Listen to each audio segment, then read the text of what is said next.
Theatre is often considered an important pathway for some people. Apart from being an exciting career in itself, it can also provide people with confidence, inspire them and give them skills which can make or break a job interview. However, some people have better access to these skills and acting opportunities than others do. I'm at Pegasus Theatre in Oxford meeting with acting course leader Corinne about how theatres can provide extra opportunities for students.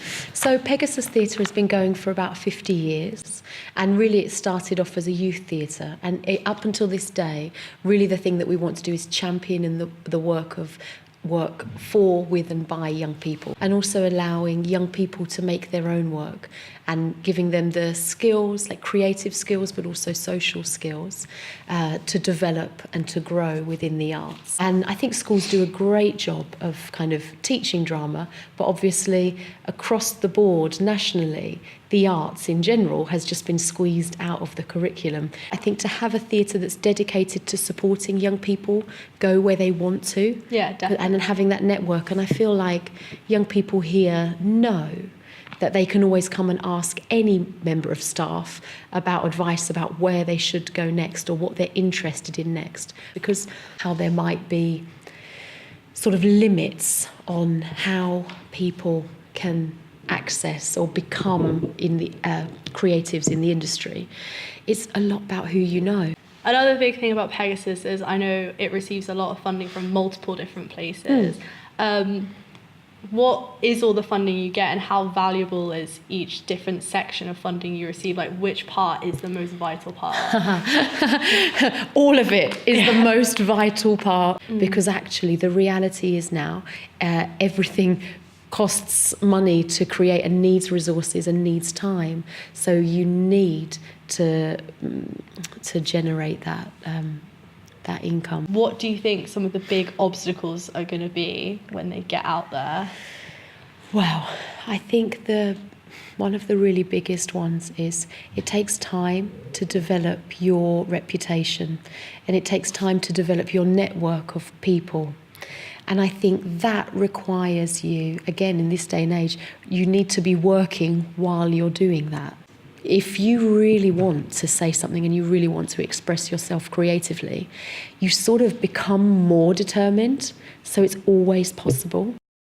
Extracurricular opportunities are always important for getting into university and auditioning for roles, as they can help build up your portfolio, and a school qualification can take you even further. But does the type of school affect these chances?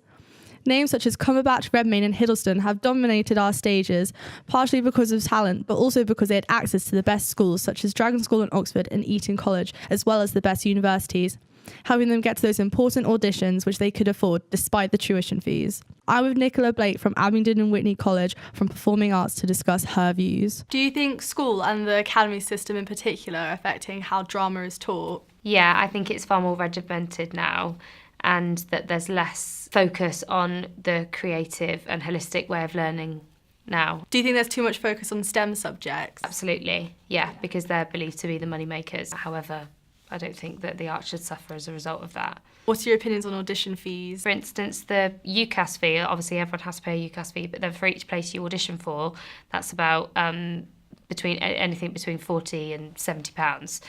And that's always been in place, but obviously when I was auditioning that was about £25, so it has gone up significantly. But I think what they're trying to do is put people off, because they seem like so many thousands. I think universities and drama schools do actually try to kind of put people off in that way, so they set the fee higher. Do you think a university degree in performing arts is enough to get a job in acting? So I think it would be very ambitious to go off after, say, FE college and try to find a job within the arts as a performer, unless you obviously know somebody that can get you in the back door kind of thing. There are so many difficulties young people face of getting into university, and even maintaining that place can be so hard that most people give it up to someone who has the money, despite having initial talent. Organisations such as Arts Emergency, founded by actors Jessica Hines and Josie Long, are becoming more prominent as young people need more support in making it into the industry. In a recent study conducted by the London School of Economics and Goldsmith University, results showed that just 27% of actors came from a working class background. Additionally, research from the Arts and Social Inequality Project shows that just 1 in 10 actors were from a working class background, and actors whose parents were from a professional or managerial job made up 73% of the industry. In February 2016, the Sutton Trust found that 67% of British Oscar winners and 42% of British BAFTA winners were all from private schools. I'm meeting with Alan Pritchard, former artistic director at the Oval House Theatre in London, to discuss his experiences. I started out as a member. I went on to a course at Goldsmiths College. We was into social change and above all, cultural change. We wanted to change the culture. A lot of young people, a lot of young groups gravitated towards Oval House because we had a youth work educational function. What began to happen is that the Arts Council began to fund experimental theatre, and once that begins to happen, the danger element of what we were doing began to drift because we had to meet the criteria of various funding bodies. There was always a barrier for young working class people. There's always been that class barrier. Many actors have spoken out about this issue, Jessica Hines being only one of them. Julie Walters has also stated that someone like her would not have received the chances that she had today. Casting director Nina Gold has stated that it's got nothing to do with talent, ability or intelligence.